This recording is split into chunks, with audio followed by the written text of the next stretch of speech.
जय हिंद everyone, welcome back to my channel.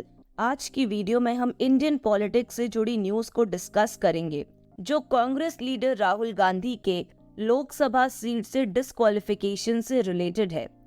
आप में से अधिकतर लोग ये चीज जानते होंगे कि कांग्रेस लीडर राहुल गांधी को कोर्ट्स ने 2 साल की सजा सुनाई है, जिसके चलते लोकसभा से उनको डिस्क्वालीफाई कर दिया गया है। तो चलिए आज की वीडियो में हम ये जानेंगे कि इंडियन कॉन्स्टिट्यूशन में डिस्क्वालिफिकेशन के ग्राउंड्स क्या हैं और एज पर लॉ वो कौन से सिचुएशंस हैं जिसमें कोई एमपी और एमएलए अपनी लोकसभा सीट से डिस्क्वालीफाई किया जा सकता है। इंडिया में वेरियस रीजंस हैं जिस वजह से कोई मेंबर ऑफ पार्लियामेंट अपनी सीट खो सकता है। एक कॉमन रीजन है कि अगर कोई एमपी अपनी मर्जी से वॉलंटरी उस पॉलिटिकल पार्टी की मेंबरशिप छोड़ देता है जिसके टिकट पे वो इलेक्शन जीत कर इलेक्ट हुआ है, उसको डिफेक्शन कहा जाता है। फॉर एग्जाम्पल, एक एमपी ए पार्टी के टिकट पे इलेक्शन जीत कर आता है और बाद में वो बी पार्टी ज्वाइन कर लेता है तो उसको अपनी सीट से डिस्क्वालीफाई कर दिया जाएगा according to the anti defection law. ये लॉ इंडियन कॉन्स्टिट्यूशन के 10th शेड्यूल में है।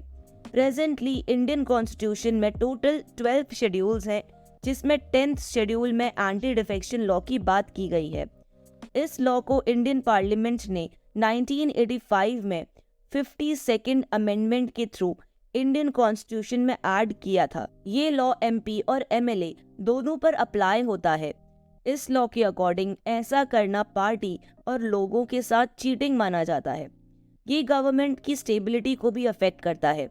दूसरा रीजन जिस वजह से कोई एमपी और एमएलए अपनी सीट खोता है वो है holding an office of profit under government of India या फिर कोई भी स्टेट गवर्नमेंट। ऐसा किसी भी कॉन्फ्लिक्ट ऑफ इंटरेस्ट को प्रिवेंट करने के लिए किया जाता है जो एक मेंबर ऑफ पार्लियामेंट की ड्यूटी और उनके गवर्नमेंट रोल्स के बीच में आ सकता है। अगर आप parliament prevention of disqualification act 1959 को देखते हैं तो उसके अकॉर्डिंग कोई भी member of parliament government of India या स्टेट गवर्नमेंट के अंडर कोई भी ऑफिस ऑफ प्रॉफिट को होल्ड नहीं कर सकता। इस एक्ट को पावर इंडियन कॉन्स्टिट्यूशन के आर्टिकल 102 सेक्शन 1 से मिलता है। यहाँ आपको ये बता दें कि ऑफिस ऑफ प्रॉफिट टर्म का मतलब होता है किसी भी तरह की ऐसी पोजीशन जो इलेक्टेड कैंडिडेट को फाइनेंशियल और अदर एडवांटेज देती हो जिससे वो इम्पार्शियल और इंडिपेंडेंटली अपनी ड्यूटीज नहीं कर पाते। अगला रीजन है जिसकी वजह से एक एमपी डिस्क्वालीफाई होता है वो है एब्सेंट। अगर कोई एमपी 60 डेज से ज्यादा एब्सेंट रहता है पार्लियामेंट की परमिशन के बिना तो उसके बेसिस पे भी एमपी को डिस्क्वालीफाई कर दिया जाता है। हम सभी जानते हैं कि लोकसभा एक इम्पॉर्टेंट इंस्टीट्यूशन है लॉ मेकर्स के लिए, जहां पे एमपी अपने कॉन्स्टिट्यूएंसीज को रिप्रेजेंट करते हैं। तो अगर एमपी सेशंस को अटेंड ही नहीं करेंगे तो इसका मतलब है कि वो अपनी ड्यूटीज को ही नेग्लेक्ट कर रहे हैं, जिसके बेसिस पर उनको डिस्क्वालीफाई किया जा सकता है।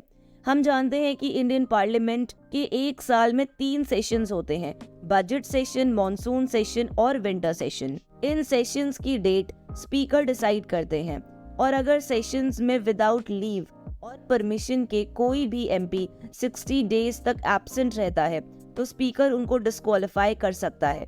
ये प्रोविजन इंडियन कॉन्स्टिट्यूशन के आर्टिकल 101 में गिवन है। अब 4th रीजन की बात करें जिससे एमपी को डिस्क्वालीफाई किया जा सकता है तो वो है कन्विक्टेड, यानी अगर किसी एमपी को किसी अपराध के लिए दोषी माना जाता है और उसको 2 या 2 साल से ज्यादा की जेल की सजा सुनाई जाती है तो भी उसको डिस्क्वालीफाई कर दिया जाएगा। ये provision representation of the people's act 1951 के सेक्शन 8 में दिया गया है। रिप्रेजेंटेशन ऑफ पीपल्स एक्ट 1951 को पार्लियामेंट ने बनाया जिसको कोर पावर इंडियन कॉन्स्टिट्यूशन के आर्टिकल 102 सेक्शन 1 से ही मिलती है। रिसेंटली राहुल गांधी को इसी लॉ की वजह से मेंबर ऑफ पार्लियामेंट से डिस्क्वालीफाई कर दिया है।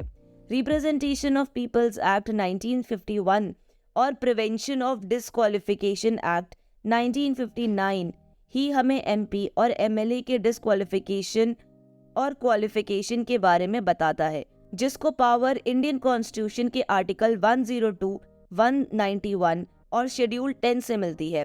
तो आई होप आपको ये वीडियो समझ आई होगी। मिलते हैं नेक्स्ट वीडियो में, तब तक के लिए टेक केयर। जय हिंद।